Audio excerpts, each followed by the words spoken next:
Kapams. Oh, sira na. Hi! Kamusta po? Punta ako kay Nanay Marita. Sama ka? Baka hindi muna kasi may mga ka-meeting lang ako. Ayan mga Kapams ha. Hello po! Welcome back to me! Naku, may mga pulis, may checkpoint. Marami na mahuhuli rito. Marami pa kasi rito mga Kapams, mga kulurom. Kung walang lisensya, nagsuot ng mga helmet o kung ano-ano pa. Ayun po, dami na.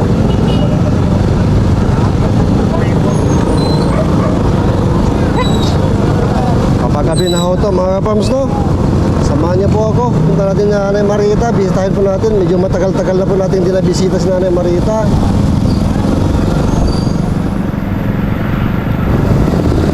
Nakita lang po natin yung pagtityaga at pagsusumikap ni Jonathan na magbago, ano po. At nagsisipag po siyang magtinda ng mga turon, banana Q, karyoka, maruya. Kaya ipakita po natin na kapag nagbabago po siya kasunod ho nun ng pagsuporta natin sa kanya, ano po? Para ma-inspire po natin si Jonathan. Hindi man po para sa kanya itong ginagawa natin mga Kapams. Although ano po, medyo masama po yung naging tugon niya nung nakaraan sa mga paabot nating pagmamahal at mga kagamitan. Benefit of the doubt po mga Kapams. Bigyan po natin ng pagkakataon si Jonathan para ipakita ang kanyang pagbabago. Hindi lang po isang beses, dalawang beses na bigyan natin ng pagkakataon ang isang tao. Kasi lahat ng po ng tao hindi lang isang beses nagkakamali o dalawang beses o tatlong beses. Benefit of the doubt mga Kapams. Alang-alang sa pagmamahal natin sa kapwa-tao natin. Spread love po tayo. At hindi kailanman magbabago ang ating layunin, ano po. Hindi natin alam kung kailan matatauhan si Jonathan sa estado ng pag-iisip at kakayahan ni Jonathan. Nobody knows kung kailan po siya matatauhan at makakapag-isip ng maayos. Kaya haba ng pasensya po, lawak ng pangunawa. Yung sa DSWD naman po kasi alam naman po natin, noon nandun sila kina kuya, ano po, at ipinaasikaso yan. Kayang-kaya nila na ilagak sa DSWD sa Nanay Marita noon. Pero bakit po hindi nangyari? Dahil may problema po. Kaya wala ko tayong magawa sa aspetong yon, ano po. Kaya kung ano lang kakayahan natin mga Kapams, yun lang. Kawawa po si Nanay Marita. Nandito po sa Tala, Caloocan ngayon. Papunta po ko sa kanila.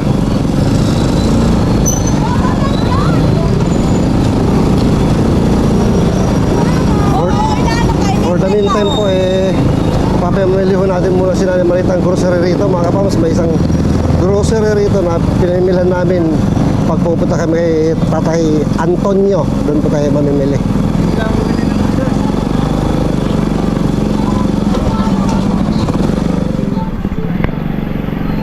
Ito po sa ilaw ng tahanan.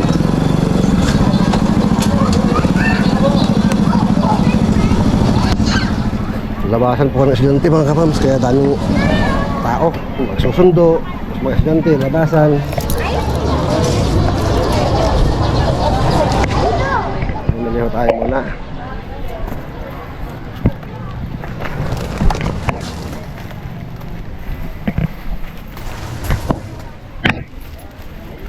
Ang basket niya, boss? Sa labas. Ito, basket. Pwede ito.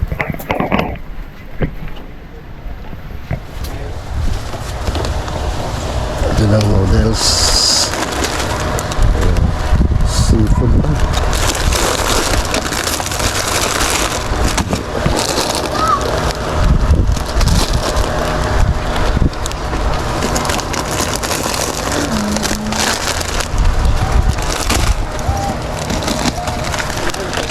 Tatlong klase.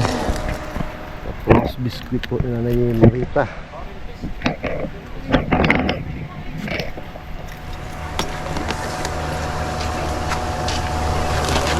Ito, pita na lang. Gatas na yung Marita.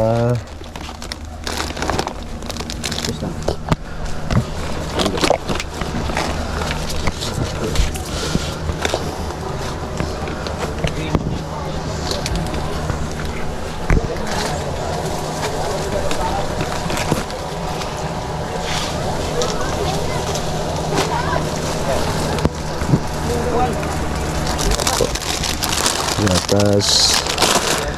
Ay, nako. Hindi naman ito nagpakape kasi sila. Mga kapag sila, hindi pwede ang kape. Ito pa ba? May adult class kayo na Bear Brand? May adult ba tayo?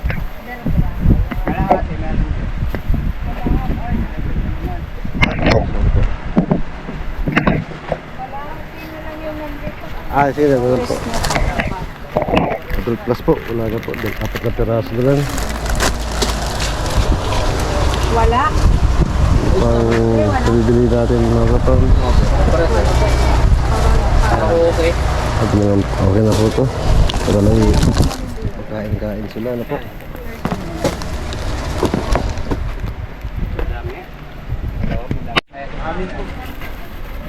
Ang pala kasi yan dito ng Gardenia. Ay, sige po.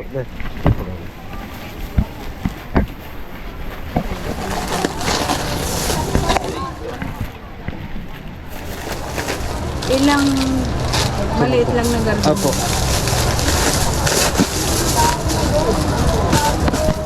Okay na po. Let's go po mga kapams.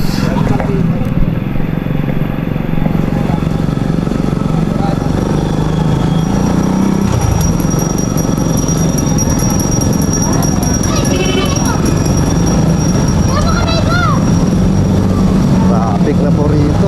Daming mga tao. Bukod sa rush hour, labasan nga po ng estudyante. Kaya ganito po.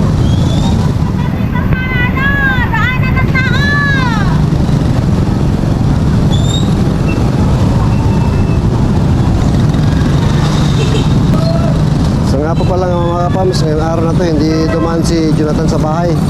Kapaglalako niya, ano po? Kaya hindi po natin sure kung andun po siya sa kanila. Anyway, hindi na po siyang target natin napuntahan, hindi na po siyang sadya natin, kaya okay lang. Importante, alam natin andun si Nanay Marita.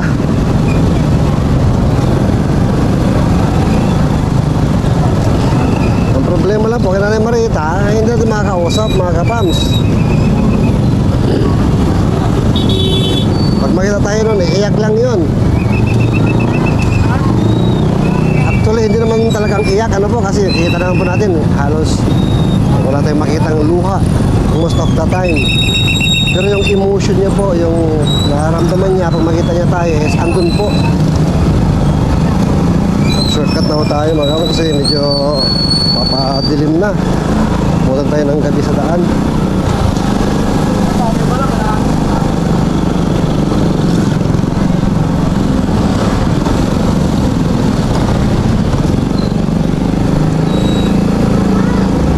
May meeting po kasi sila mga kapams sa mga ibang mga bagay-bagay, mga personal na mga bagay.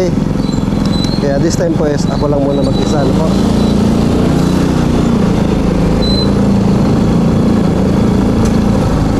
Nakita niyo na po pagka free time namin pareho is magkasama po kami.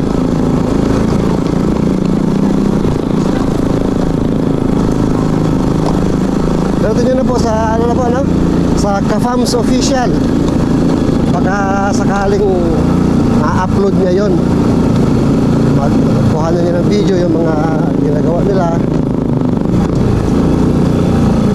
At ma-upload sa Ka-Fams, abangan nyo na lang po.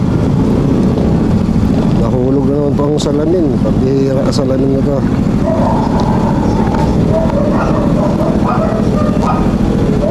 Hindi na po namin kinuwento sa inyo mga Ka-Fams. Ano po, hindi na po namin sinabi na na-disgrasya pa kami nila. Boy, napasag na. Natumba po kami nila isang beses. Napakabagal po ng takbo namin. Mga ganito lang po, 10 or 10 lang, wala pang 10, 5 or 4, ganun. Ito lang, napakabagal. Tapos bigla pong may tumawid na bata na tulak-tulak niya yung bike niya. Sa kagustuhan ko po na hindi abutin yung bata, dalawang preno po ginamit ko, biglang preno talaga. At sa awa ng Diyos, hindi na po siya inaabot. Sakto lang na dumikit yung una nating gulong sa bike niya. Tumba ko kayo pare-pareho. Tumba yung bata, natumba rin kami ni Lab. Pasag yung salamin natin. Kaya pinalitan namin ng salamin. At ngayon yan, pasag na naman.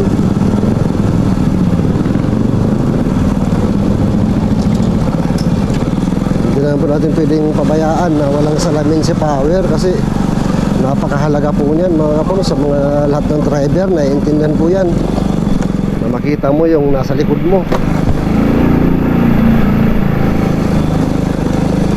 Hindi po biro ang mag-drive mga kapatid.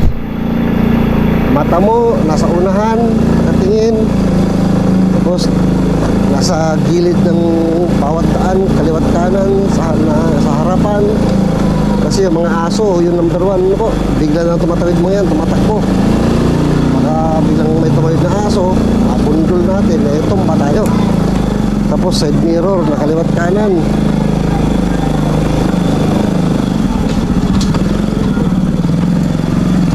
Mahirap po magmaneho.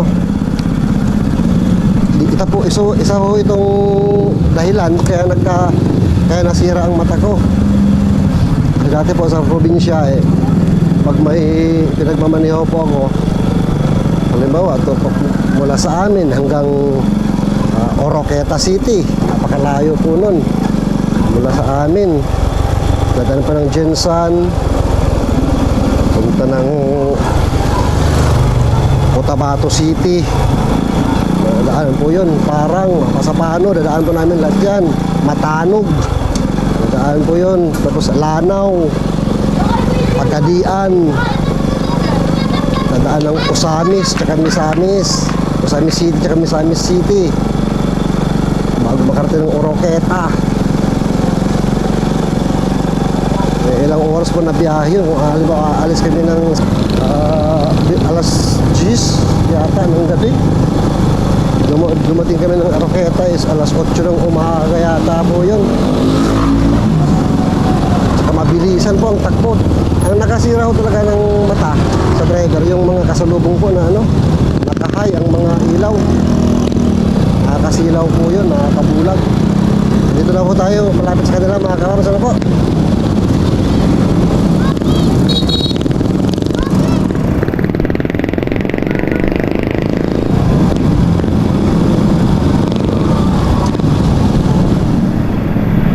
Kumusta Nanay Marita? Matagal ko na pong hindi nakakausap Nanay Marita. Namimiss po natin sa Nanay Marita, pero kailangan nating supilin ang ating personal na mga nararamdaman at pagkaawa para sa kabubuti ni Jonathan, para magbago po. At ito nakikita natin, nagtsatsaga na, kaya pasyalan uli natin. Let's go mga Ka-Fams, samahan niyo po ako. Sarado po yata mga Ka-Fams.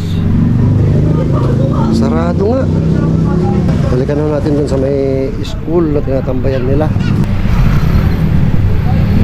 Matilim na po.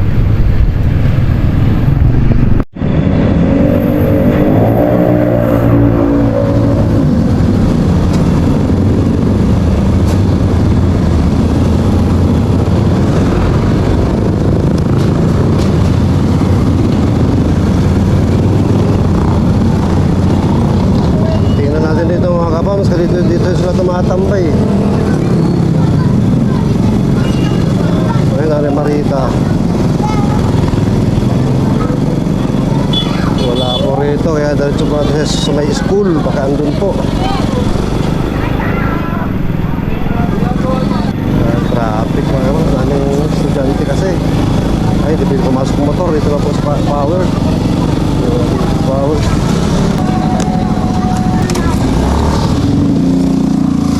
Agad po tayo, tingnan natin sila dito kung andito sila.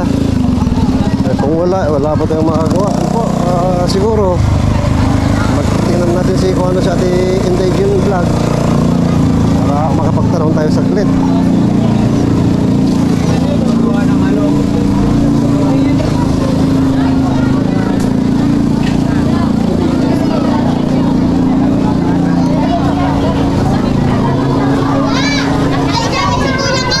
Wala po. Wala po sila mga kapams. Balik tayo doon. Magtanong tayo kay Ate Jen, si Indian Vlog, kung alam niya ang kinaroroonan nila Jonathan at Nanay Marita. Balikan na natin sa bahay nila mga kapams. Tanong natin kay Ate Jen, Indian Vlog, kung alam niya. Wala sila dun sa school eh. Ano kasi tambayan nila. Wala pa rin po mga kapams. Ikutan ulit natin. Sakit na kasi ni Jonathan yung iikot na talaga ni nanay niya eh. Pagka ano, nalulungkot kasi si Nanay Marita mga kapams pagka lagi na sa bahay ng makatagal na.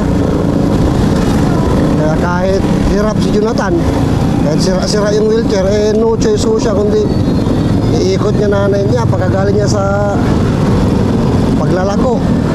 Kahit kaano man kapagod si Jonathan, eh no choice ho siya. Kasi nakikita po natin kung gaano ka ano si Nanay Marita, nagsisikaw po yun. Pag hindi pinagbigyan ni Jonathan, ayaw tumigil. Mahirap aluin hanggat hindi na ibibigay yung gusto. Naapektuhan na po kasi siyempre na-stroke po si Nanay Marita. Alam naman natin pag na-stroke eh, mas naapektuhan po yung pag-iisip, way of thinking ng isang na-stroke. Naapektuhan po, nagiging isip bata. Eh, lalo na ganun, aburido na hindi makalabas ng bahay. Kaya mahirap po para sa isang Jonathan. Wala po talaga oh. Dilim. Pasok po tayo dito sa isang eskinita.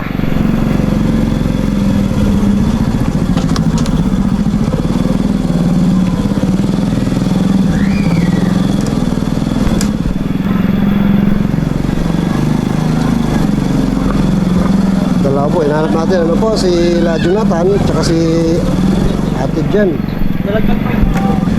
Kahit sino po sa kanila pwede natin makita eh. Pwede natin mapagtanungan. Kung si Ate Jen po makita natin, pwede natin magtanong. Pwede natin siya makausap.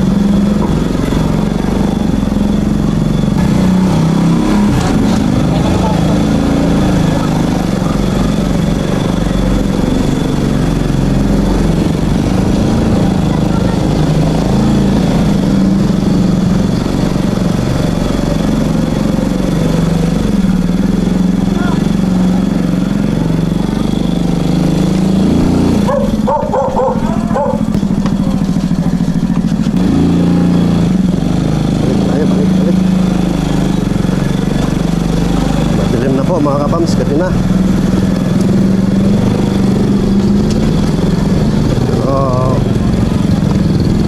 Dito pa rin po tayo. Magpakasakali pa rin po. Makita natin sila Jonathan.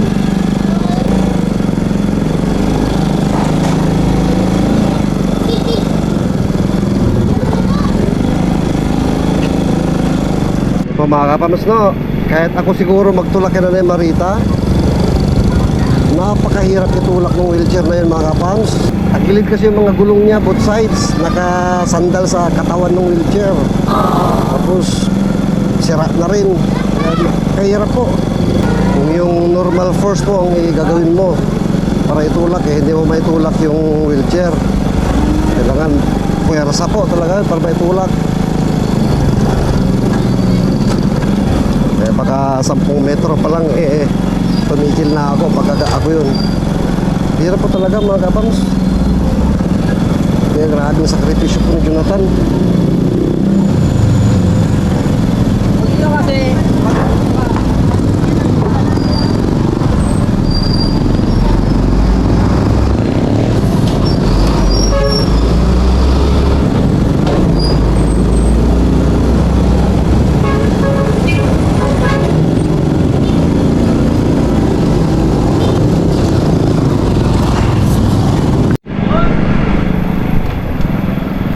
Nakikita po natin ngayon mga kapams no, yung sitwasyon ni Jonathan. At nakakabahala. Ayaw po nating mapunta sa ganun na sitwasyon naman si John. Kaya inaagapan po natin yung paglalako nga po nila na yung paglalako nga po nila ng dalawa na pinasama ko si John para makita po natin kung anong pamamaraan ang gagawin nila bilang pagsubok po sa kakayahan din ni John. Kaya nakita po natin na mas ahead o mas mataas yung way ng pag-iisip ni John. Ito paano nakakapag-alok-alok po siya. Pero kulang pa, kaya nga po may mga comments din na dapat ganito, dapat ganyan, dapat ganun. Ay, hindi po natin masisisi sa isang baguhan na first timer, ano po. Pero as a first timer, malaking bagay na po yun. Wala pa po talaga sila. Ayan nga po mga kapams no, hindi natin naabutan sila Nanay Marita at John. Basta tuloy-tuloy lang po tayo. Babalikan po natin mga kapams. Mga kapams, binalikan ko ulit sila Nanay Marita at Jonathan bago ako umuwi, no? Kasi ito ang purpose natin eh. Kaya Jonathan na po mga kapams, dumating na. Yan ang ano, paglima. Oh. Pero okay naman yung bulo. Bye. Uy, Nanay Marita, kumusta? Bye. Kaya kami doon ah. Saan? Sarado sa inyo eh. Walang tao dun sa amin eh. Kaya sarado. Oo. Buti hindi kami nasiraan doon eh. Hindi kami nasiraan. Eh, doon yung nabago. Tapos walang tornilyo doon sa loob kaya natanggal yung bearing. Natanggal. Ulat ako. Pambihira. Ay, natanggal yung bearing. Wala siyang tornilyo. Nakalimutan lang yan. Ano yan? Biring na lang palitan yan. Bibilihan na lang yan. Hindi yung Kumusta Nay? Baraw. Wow. Masaya pa yung Nanay Marita. Simod-simod nga. O, di ba? O, di ba? Simod. May bigay pala ako sa'yo, Nay. May Ayuday. ayuday, grocery. May mga gatas, biskwit, tinapay. Wow. Yan na, para yan na ya. Oo, Salamat ka, Jo. Kaya, Nanay, salamat, nanay. dating ako doon kaya, ano eh, sabi ni Kuya, masayit na yung sinturon niya. Nabong ako doon, sabi pupunta. Ayun, sabi pupunta na lang dito. Nakadalaw punta na ako doon eh. Oo. Binilang pa nga sa 50 at Binilang lang pala 20, yung 90.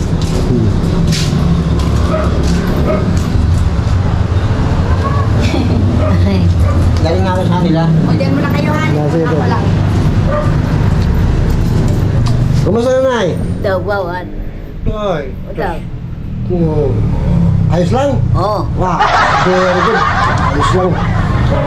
Salamat kaya. Yan. Wala na talaga eh. Ha? Wala na talaga. Ay pumunta na ako doon kay Kinabadi. Yung nagtinda ako, hindi ako pumunta. Napagod ako. Pero yung paninda naubos. Pumunta na ako ron. Sabi ko kay Ate Jenny. Nagtrabaho muna ako sa kanya. Guys na, mapapanood lang ni Kuya Ren dyan, ni Buddy Ice na. Hindi mo siya galit. Boss na magtitinda pa nga ako eh. Dahil pa mga kapos na, na-achimpa na natin sila. Kasi pabalik-balik ako kanina pa rito.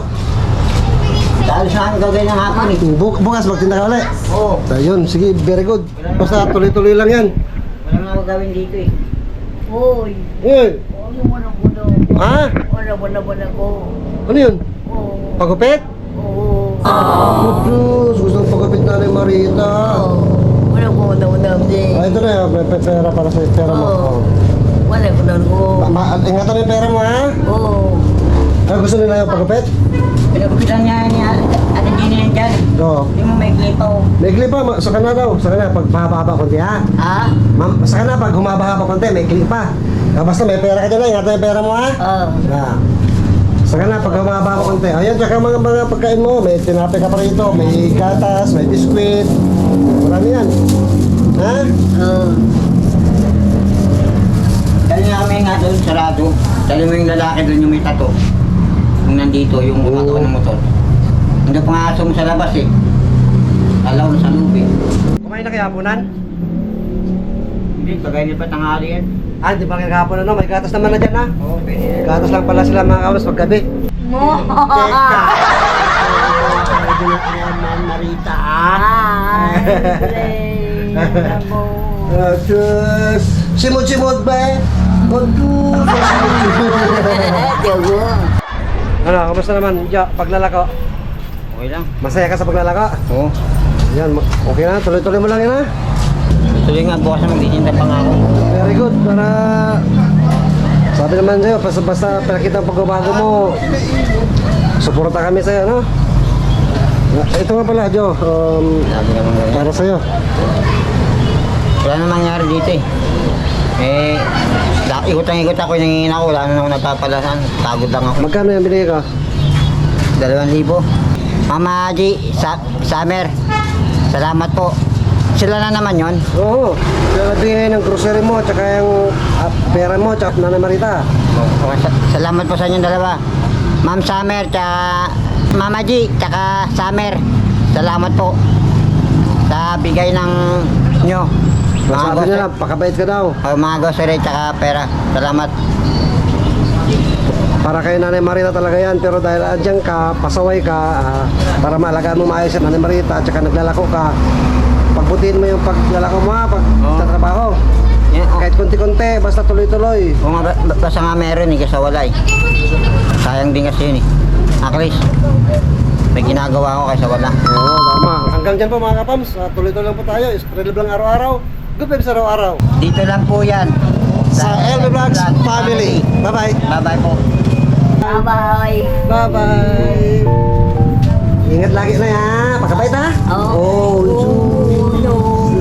Bye-bye. Pauwi na po tayo mga kapams. Natsimpuan din sa wakas bago tayo tuloy ang umuwi. Binalikan ko lang po talaga mga kapams no. Maraming salamat po Mama G at saka Summer sa pagmamahal nyo kay Nanay Marita at Jonathan. Ingat po tayo lagi-lagi. God bless us all. Hanggang sa muli po. Bye-bye.